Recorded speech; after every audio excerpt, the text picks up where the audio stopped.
triads and the qualities of triads of a major scale. Let's just review how we number the scale with degrees. Just simply 1, 2, 3, 4, 5, 6, 7, and 8. And we use the little caret over top like this, remember. All right, which just tells us that we're talking about a single note. So we have degree 1, degree 2, and all the way up to 8. But when we have triads, we have 3 notes played at the same time, and we can't label it this way. So we're going to learn how to use Roman numerals. What's nice about having Roman numerals is that we can also tell you the quality of the triad just with a picture.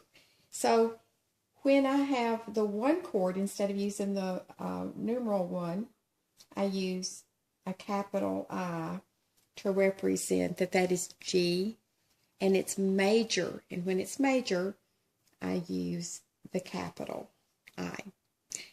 How do I know it's a major chord? Well, we check to see what the intervals are within the chord. So from the root to the third, if we remember G, B, and D, the root to the third, 1, 2, 3, 4 semitones, and the G to the D is a perfect fifth, should have 7 semitones. 1, 2, 3, 4, 5, 6, 7. So this is major by definition of the description or the qualities of the intervals within. The root, a major third, and a perfect fifth makes a major. So if we were to continue checking what all of the chords are, we would discover that my majors are always 1, 4, and 5. And I like to remember that by thinking about the words dominant and subdominant. And here's another 1. The 8 is also a 1. So those are all my majors. So why do I like to think dominant and subdominant? Remember we talked in an earlier lesson that the 5th degree, 1, 2, 3, 4, 5, and I'll use that little caret on top, is called dominant. That's a very important sound in tones. Tonic is very important. Without the tonic, we would not know how the other notes are related, or the other tones. So each piece of music has tonality, and that tonality is represented by the tonic, which is the 1st degree of a major scale. So all the other movements within the piece of music will somehow come back to the tonic sound.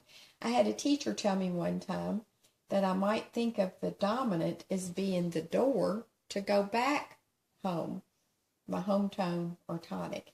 And as you play lots of music and listen to the sounds, you will indeed learn to hear the dominant sound that leads back into the tonic. A lot of times, not always, but lots of times, you'll have a dominant just before the tonic sound at the end of a piece of music.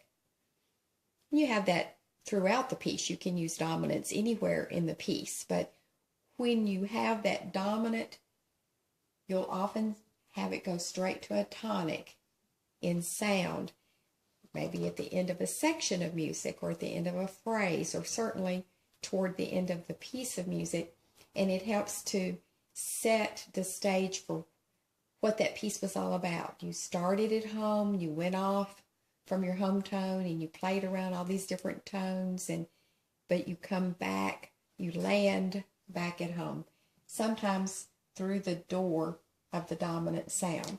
So my tonic, my dominant, and now my subdominant, you can think of it this way. Here's my tonic up here.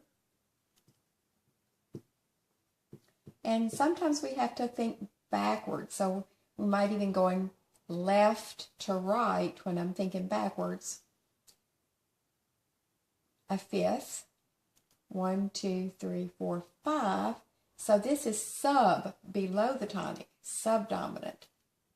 So that very important sound on the 4. So I have the 1 and the 4, and now the 5. And do you see how that made my major qualities as well? So my tonics, my subdominant, and my dominants are major chords. And when I have major, I use the capital I's and V's with the Roman numerals. So my 1, 4, 5, and 1 are majors. Now, my 2s and my 3s and my 6s are minors. And how do I know it's minor? We'll do one just to help you review. This is A, C, and E. So here I have A, C, and E. So let's check how many semitones. 1, 2, 3 semitones makes a minor third. And then from A to E should be 7 if it's a perfect. 1, 2, 3, 4, 5, 6, 7. And it is. So a minor third and a perfect fifth makes a minor. And if I checked my 3, I would find out it's also minor. And if I check my 6, it's also minor. And notice how I use lowercase i's.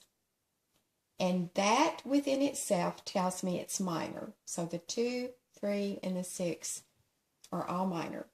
And then the other one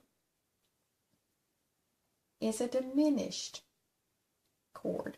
So what I do with a 7 is I dot my i's and I use a little degree sign called diminished.